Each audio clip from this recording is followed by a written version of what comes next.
గురువు గారు అమ్మా. ఇక 5వ రాశి సింహరాశి. ఉమ్. సింహరాశి వాళ్ళకి అంటే పేరుకు ఉమ్. తగ్గట్టుగా ఆ గాంభీర్యం అవును అలా ఉంటదంటారా? అవును అవునమ్మా. ఉమ్, అన్ని రాజులు మంచివే. ఉమ్, సింహరాజుకు ఒక లక్షణం ఉంటుంది. వాళ్ళు తప్పు చేయరు, తప్పు చేస్తే ఊరుకోరు.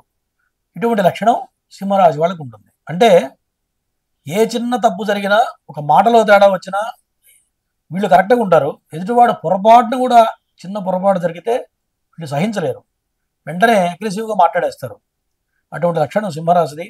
చాలా మంచి రాశి సింహరాశి. ఉమ్, ఈ సింహరాశి వాళ్ళకి ఈ యొక్క మాసం ప్రధానంగా రవిగ్రహం షష్టమ స్థానంలో ఉండడం వల్ల అనారోగ్య సమస్యలు, మరి చెస్ట్లో పెయిన్ రావడం కానివ్వండి, పళ్ళకి కానీ కళ్ళకి కానీ ఖచ్చితంగా అనారోగ్యం సూచిస్తూ ఉంది. కాబట్టి చాలా జాగ్రత్తగా ఉండాలి.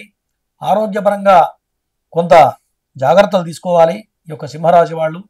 తర్వాత ధనాధిపతి పంచమంలో ఉండడం వల్ల ధనానికి లోటు ఉండదు. సంతానపరంగా పిల్లలు కూడా చాలా వృద్ధిలోకి రావడానికి ఈ బుధుడు చాలా బాగా పనిచేయబోతున్నాడు.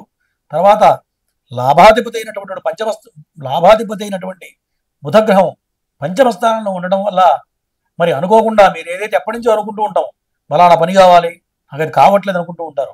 అటువంటి వాళ్ళకి ఈ వారంలో ఖచ్చితంగా అనుకూలమైన ఫలితాలు గోచరిస్తూ ఉన్నాయి ఒక సింహరాశి వాళ్ళకి. తర్వాత షష్ట సప్తమాధిపతి శని స్వక్షేత్రంలో ఉండటం వల్ల పెళ్లి ప్రయత్నాలు చేసే వాళ్ళకి ఖచ్చితంగా ఈ వారం అనుకూలంగా ఉంటుంది. మరి ఆరోగ్యపరంగా కూడా కొంత అనుకూలంగా ఉండే అవకాశం కనపడుతుంది. మరి జీవితంలో కొత్త వ్యక్తి సింహరాశి వాళ్ళకి ఎవరైనా పెళ్లి చేసుకోవాలనుకునే వాళ్ళు కానండి, కొంతమంది ఏదో ప్రేమ వ్యవహారాలు ఉంటూ ఉంటాయి. మరి ఏదో ఒక అమ్మాయి నాకు పరిచయం కావాలి, మాట్లాడలేదని బాధపడుతూ ఉంటారు.